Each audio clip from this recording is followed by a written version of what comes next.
Finalnie sortownia wyszła nas około 20% wartości ceny rynkowej. Wychodzi tu, człowiek odbiera bezpośrednio na paletę względem sortu albo na prawą, albo na lewą. Bandujemy i towar trafia do sprzedania. Przekonało mnie do tej sortowni, że to jest produkt polski, jakość, cena.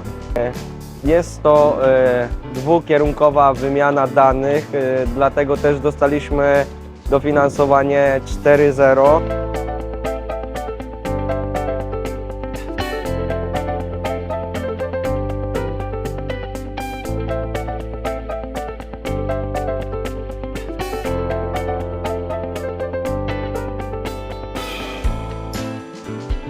Gospodarstwo przejąłem po tacie w Wacławie, gdzie zostawił mi około 10 hektarów.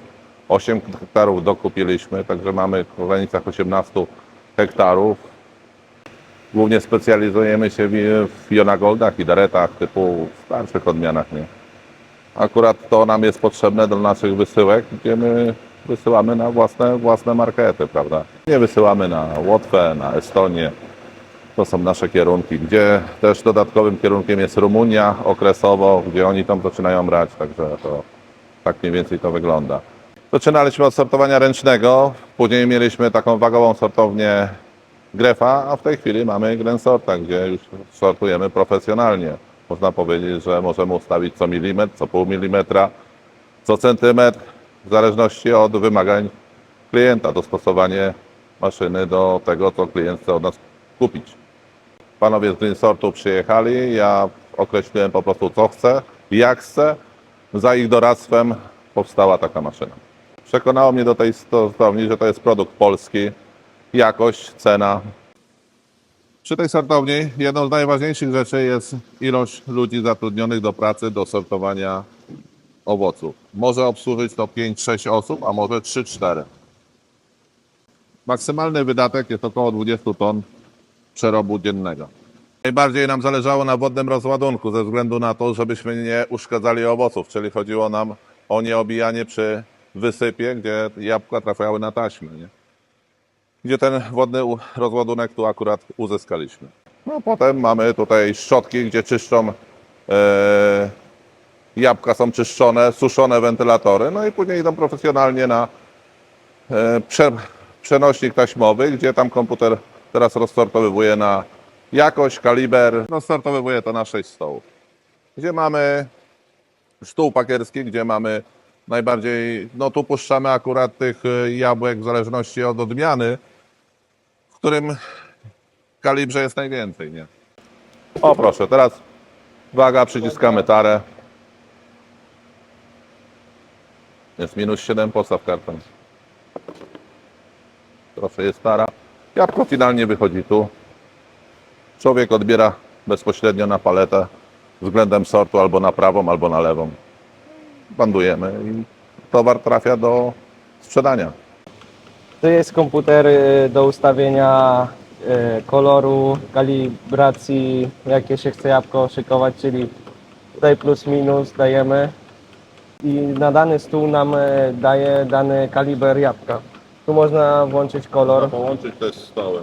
Można zrobić grupy stołów, czyli tutaj damy jedynkę i tu dwójkę i będzie jeden kaliber szedł na 2 stoły, takie same.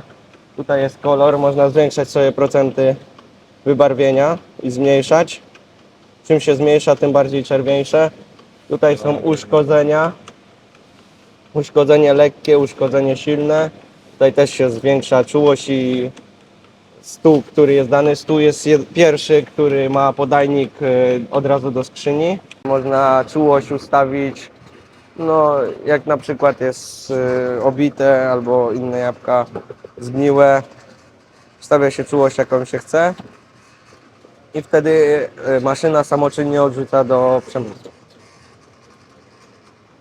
Jakby komputer ominął jakieś jabłko, które jest, no widzimy, że ze skazą albo z czymś innym, można włożyć tutaj na podajnik. Tutaj jest podajnik u dołu, który też do przemysłu pójdzie. Jeszcze można zaprogramować sobie 10 programów, czyli jak jest na przykład, tu można sobie nazwę wpisać, no jabłko, nie wiem, idaret czy coś innego, później ustawił się, to zapamięta, później przesunąć znów w bok, wpisać galę na przykład. Sortownię można ustawić z komputera lub telefonu. Jak sortownia przeszykuje dany, to jabłka albo ilość jabłek, ilość motogodzin wysyła dane na komputer lub telefon. Jest to dwukierunkowa wymiana danych, dlatego też dostaliśmy dofinansowanie 4.0. Spełnia wszystkie kryteria, które były wymagane przez dofinansowanie. Wodny rozładunek jest wyposażony w pilot, którym mogę włączać i wyłączać opuszczanie do góry i do dołu na wózku. Ma czujniki. Jeśli dana osoba albo coś innego się stanie, można podejść, wyłączyć w każdej jednej chwili. I wtedy klika się guzik do dołu, jeśli jest pełna skrzynia, żeby się z powrotem opuściła. Tutaj się znajduje taki zbiornik na liście i inne odpady, na przykład jak zgniłki są. Później się bierze na przykład grabki, jak my bierzemy i wyciągamy to do wiaderka i wyrzucamy. Finalnie sortownia wyszła nas około 20% wartości ceny rynkowej.